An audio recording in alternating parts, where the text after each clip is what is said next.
trust has imploded in the important institutions, especially in media and in government. Why do you think that is? Media has been categorized as part of the elite, and whether it's fair or not, that's how people are looking at it, especially if they disagree with your journalists. People believe their peers, that it's no longer the traditional sources of authority, and the new means of communication is horizontal, peer-to-peer. And so as sort of fake news or other kinds of stories get credence, those are more shared than that which is mainstream news, which is a real problem for the society. What do you think it's going to take for us to restore this trust? I think business actually plays a key role here because it is the most trusted institution for the uncommitted. There are those who've lost faith. It's surprising that people are trusting businesses.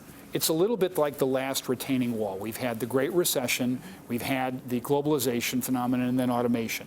But business somehow is seen as the change agent, the one that can make the most out of innovation, move the most quickly, and the hope is that business can fill a void left by government. What surprised you most about the barometer? I think the most shocking statistic was the idea that more than half of the elites actually do not have faith in the system.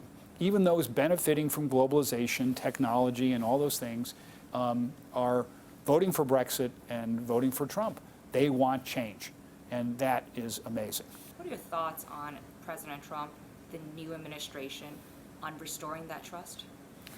President Trump has recognized a demand for change, and he wants to do infrastructure. He wants to do a very strong commitment to small business and to less regulation. I think all of that's deeply positive.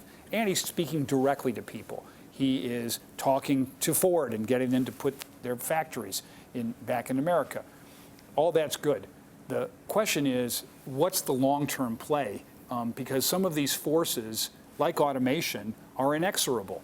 And we need to talk to people straight. We need to give them the facts and help them process the need for change. Are we at a breaking point? I think we're at a point where trust has imploded, and we have a chance now, an opportunity, particularly for business, to step forward and fill this void. We don't know the consequences of letting this just happen.